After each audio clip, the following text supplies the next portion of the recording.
Hello friends, welcome back to Pink's Kitchen Tamil. இன்னைக்கு நம்ம French fries எப்படி செய்யறதுன்னு தான் பார்க்க போறோம். இது ரொம்ப delicious-ஆன snack recipe. நான் இந்த வீடியோல கொஞ்சம் tips and tricks கொடுத்திருக்கேன் உங்களுக்கு பெர்ஃபெக்ட்டான French fries கிடைக்கிறதுக்கு. சோ இந்த ரெசிபியை பார்க்கறதுக்கு முன்னாடி இதுக்கு தேவையான பொருட்கள் என்னென்னன்னு பார்த்துட்டு வந்துடலாம். இன்னைக்கு நான் ஒரு 3 பெரிய உருளைக்கிழங்கு எடுத்துர்க்கேன்.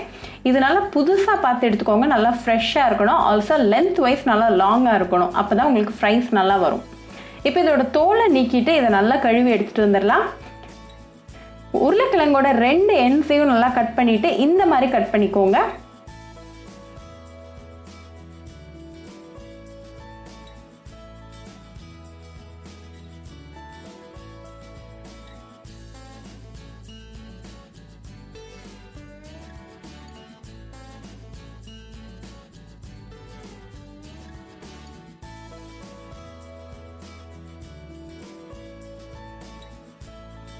ஒரு பவுல்ல கோல்ட் வாட்டர் ரெடியா வச்சுக்கோங்க. கட் பண்ண உடனேயே அதுல சேர்த்துருங்க. அப்பதான் எக்ஸ்ட்ரா ஸ்டார்ச் எல்லாம் வந்து ரிமூவ் ஆகும். அப்பதான் வந்து நம்ம ஃப்ரைஸ் வந்து கிறிஸ்பியா வரும். இது ரொம்ப இம்பார்ட்டன்டான ஸ்டெப்.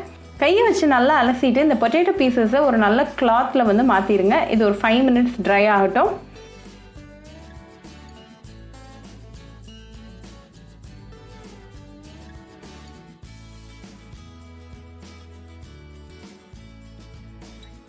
இப்போ ஒரு இரும்பு சட்டியில தேவையான அளவுக்கு எண்ணெய் சூடு பண்ணிட்டு இத கொஞ்சம் கொஞ்சமா சேர்த்துருங்க.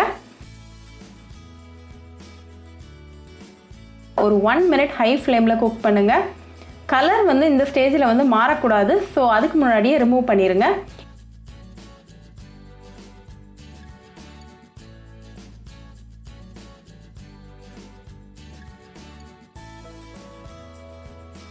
இதே மாதிரி எல்லா பொட்டேட்டோஸையும் ஃப்ரை பண்ணிட்டு ஒரு மிக்சிங் பவுல்ல சேர்த்துருங்க. இந்த மிக்சிங் பவுல்ல 1 டேபிள்ஸ்பூன் கார்ன்ஃப்ளவர், 1/2 டீஸ்பூன் உப்பு சேர்த்துட்டு நல்லா டாஸ் பண்ணுங்க. கையோ ஸ்பூனோ யூஸ் பண்ணாதீங்க, உடையிற சான்ஸ் இருக்கும். ஏன்னா இந்த ஸ்டேஜ்ல பொட்டேட்டோ ரொம்ப சாஃப்டா இருக்கும். இப்போ நல்லா கோட் ஆயிடுச்சு. ஸோ இதை ஒரு 10 நிமிஷம் நம்ம வந்து ஃப்ரீஸ் பண்ணிடலாம். இப்போ 10 நிமிஷம் ஆயாச்சு. நம்ம பொட்டேட்டோ பவுல் வந்து ஃப்ரீசர்ல இருந்து எடுத்தாச்சு. இதை இப்போ நம்ம ஃப்ரை பண்ணிடலாம். அதே எண்ணெயை திரும்ப சூடு பண்ணிட்டு ஒண்ணா சேர்த்துக்கோங்க. மொத்தமா சேர்த்தீங்கன்னா உடையிறதுக்கு சான்ஸ் இருக்கு. இது ஒரு மீடியம் ஃப்ளேம்ல 3 நிமிஷம் நல்லா ஃப்ரை பண்ணுங்க. நல்லா கோல்டன் பிரவுன் ஆகிற வரைக்கும் ஃப்ரை பண்ணுங்க.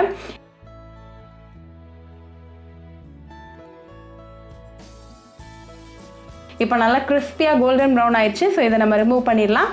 இதை நல்லா சூடாக கெச்சப் கூட சர்வ் பண்ணி உங்கள் ஃபேமிலி அண்ட் ஃப்ரெண்ட்ஸ் கூட என்ஜாய் பண்ணுங்கள். அந்த ஃப்ரோசன் ஃப்ரைஸை வந்து நீங்கள் 1 month வரைக்கும் ஒரு ஜிப்லாக் பேக்கில் போட்டு வச்சு உங்களுக்கு தேவையான டைமில் ஃப்ரை பண்ணி என்ஜாய் பண்ணலாம். இது ரொம்ப ஈஸி அண்ட் டெலிஷியஸான ஸ்நாக் ரெசிபி. ஆல்சோ இது ஒரு பர்ஃபெக்டான ஃப்ரெஞ்ச் ஃப்ரை ரெசிபி. ஸோ கண்டிப்பாக அந்த ஃப்ரெஞ்ச் ஃப்ரைஸ் ரெசிபி உங்கள் வீட்டில் ட்ரை பண்ணி பாருங்கள். ட்ரை பண்ணிவிட்டு எப்படி இருந்துச்சுன்னு எனக்கு கமெண்ட்ஸில் சொல்லுங்கள். இன்னும் சூப்பரான ரெசிபியோட உங்களை வந்து பார்க்குற வரைக்கும் பாய் ஃப்ரெண்ட்ஸ்.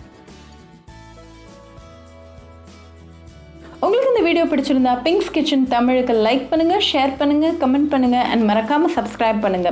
கூடவே பெல் ஐக்கானையும் கிளிக் பண்ணிக்கோங்க. அப்பதான் நான் போடுற வீடியோஸ் எல்லாம் உங்க நோட்டிஃபிகேஷன்ல வரும். உங்களுக்கு ரெசிபிஸ் இங்கிலீஷ்ல பார்க்கணும்னா பிங்க்ஸ் கிச்சன் சேனலை பாருங்க. சேனலோட லிங்க் நான் அந்த டிஸ்கிரிப்ஷன் பாக்ஸில் கொடுக்குறேன். மறக்காம செக் பண்ணுங்க.